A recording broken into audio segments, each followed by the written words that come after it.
கலைஞரின் மூத்த மகன் முத்து பற்றி பலருக்கும் தெரியாத 10 விஷயங்கள் பற்றி இந்த வீடியோவில் நம்ம பார்க்கலாம்.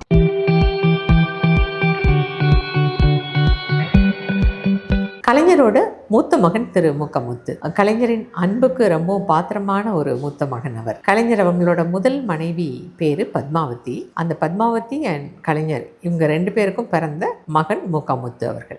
முத்து கொஞ்சம் சின்ன வயசுல இருந்தே தன்னோட இசை பாரம்பரியம் அவருடையது இல்லையா, அந்த இசை பாரம்பரியத்தோட அத்தனை அருங்குணங்களையும் திறமைகளையும் அவர் கொண்டவர். அவரோட தாய் மாமா தான் பிரபல இசைக்கலைஞரும் திரைப்பட நடிகருமான சிதம்பரம் CS ஜெயராமன் அவர்கள். சிதம்பரம் CS ஜெயராமன் அப்படின்னு அந்த பேரை தெரியாதவங்களே அப்போ யாருமே கிடையாது. அவ்வளோ பெரிய புகழ் வாய்ந்தவராக அவர் இருந்தார். இழந்த காதல், கிருஷ்ணலீலா மாதிரி நிறைய படங்கள்ல நடிச்சிருக்காரு, திரைப்படங்கள் நிறைய நடிச்சிருக்காரு அவரு. அதே போல ரொம்ப எல்லாருக்கும் ரொம்ப பிரபலமான MR ராதாவோட ரத்த கண்ணீர் படத்துக்கு இசையமைப்பாளர் அவர் தான். இசை, நடிப்பு அப்படின்னு சொல்லிட்டு எல்லாமே இருக்கக்கூடிய இருந்த ஒரு சிதம்பரம் CS ஜெயராமன் அவர் தாய்மாமா இல்லையா, அதே மாதிரி அந்த மருமகனான முத்து அவர்களும் அதே திறமையே அவருக்கும் இருந்தது. அவருடைய அந்த நடிப்பு, இசை, பாடல்களால் 1970களில் கொடி கட்டி பறந்தார் முத்து. முதல்ல பூக்காரி அப்படிங்கிற படத்துல தான் அவர் நடிக்க ஆரம்பிச்சாரு. அந்த படம் சூப்பர் ஹிட். அதுக்கப்புறம் பிள்ளையோ பிள்ளை, அப்புறம் சமையல்காரன், அணையா விளக்கு அப்படின்னு சொல்லிட்டு தொடர்ந்து நிறைய படங்கள்ல நடிச்சாரு. அதே போல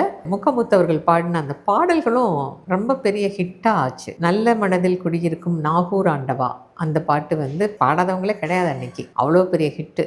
அதே மாதிரி சொந்தக்காரங்க எனக்கு ரொம்ப பேருங்க அப்படின்னு சொல்லிட்டு அப்படி ஒரு பாட்டு, அது ரொம்ப நிறைய பேரால் அது இந்த மாதிரி நிறைய பாடல்கள் அவர் பாடினது நிறைய பேரால் விரும்பி கேட்கப்பட்டது, விரும்பி பாடப்பட்டது. தற்போதைய தமிழக முதல்வரும் முத்து அவங்களோட சகோதரருமான திருமிகு ஸ்டாலின் அவர்கள் கூட தன்னோட அண்ணன் முத்து அவங்கள அண்ணனை கதாநாயகனை வச்சு நம்பிக்கை நட்சத்திரம் அப்படிங்கிற பேரில் ஒரு படம் தயாரிச்சிருக்கார். அவர் அவருடைய கல்யாணம் ஸ்டாலின் அவங்களோட அவர் திருமணம் நடந்த அந்த காலகட்டத்தில் தான் சினிமா தயாரிப்பும் தன்னோட அண்ணனை வச்சு அவர் பண்ணிட்டு இருந்தார் திரு ஸ்டாலின் அவர்கள்.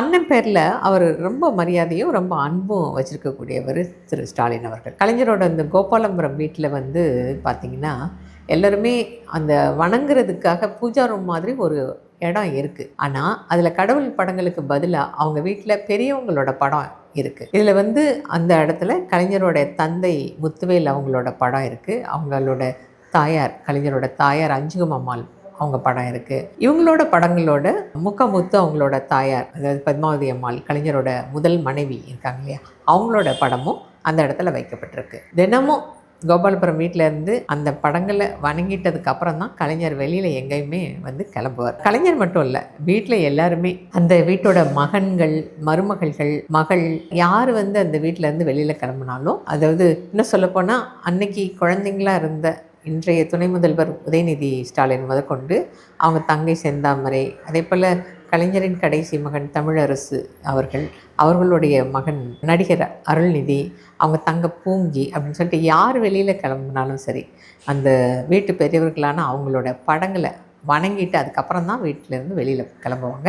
இன்றைக்கும் அந்த வீட்டில் நடந்துட்டு இருக்கக்கூடிய விஷயம் அது. அதே மாதிரி முத்து மனைவியின் பேர் சிவகாம சுந்தரி. இந்த தம்பதிக்கு 2 பிள்ளைகள். மகள் அவங்க பேர் தேன்மொழி, மகன் அவருடைய பேர் அறிவுநிதி. இவங்களில் அறிவுநிதி அப்பாவோட, அதாவது திரு முத்தோடைய அவங்களோட வழியில் திரைப்பட பாடல்களையும் நிறைய பாடியிருக்கார்.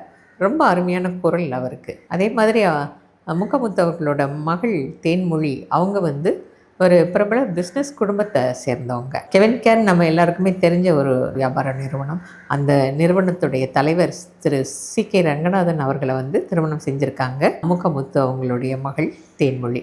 ஒரு வெற்றிகரமான திருமண வாழ்க்கையை வாழ்ந்துட்டுருக்காங்க அவங்க. அதே மாதிரி தேன்மொழி மற்றும் CK ரங்கநாதன் தம்பதி இருக்காங்க இல்லையா, அவங்களுடைய மகன் மானு ரஞ்சித்னு பேர், அதாவது முத்து அவங்களுடைய பேரன். அந்த இளைஞரை தான் நடிகர் விக்ரம் இருக்கார் இல்லையா, அவருடைய பொண்ணு அக்ஷிதா அவங்க காதலிச்சு கல்யாணம் பண்ணிட்டு இருக்காங்க. இவங்களோட திருமணம் 2017 நடந்தப்போ இப்போலாம் கலைஞர் அவங்க ஓரளவுக்கு அப்போ உடல்நலம் குன்றி இருந்தாங்க. அதனால மணமக்கள் கோபாலபுரம் வீட்டுக்கே கலைஞர்கிட்ட வணங்கி ஆசீர்வாதம் பெற்றுட்டாங்க. முத்து கடந்த சில வருஷங்களாகவே அவங்களோட உடல்நிலை கொஞ்சம் சரியில்லாமல் அவங்க தொடர்ந்து சிகிச்சை பெற்றுட்டே தான் வந்துட்டுருக்காங்க. சென்னையில் தான் அவங்க வசிச்சுட்ருக்காங்க. ஒரு தடவை உடல்நலக் குறைவு இந்த மாதிரி ஏற்பட்டு காவேரி ஹாஸ்பிட்டலுக்கெல்லாம் கூட போய் அனுமதிக்கப்பட்டு சிகிச்சை பெற்றுட்டு வந்தாங்க.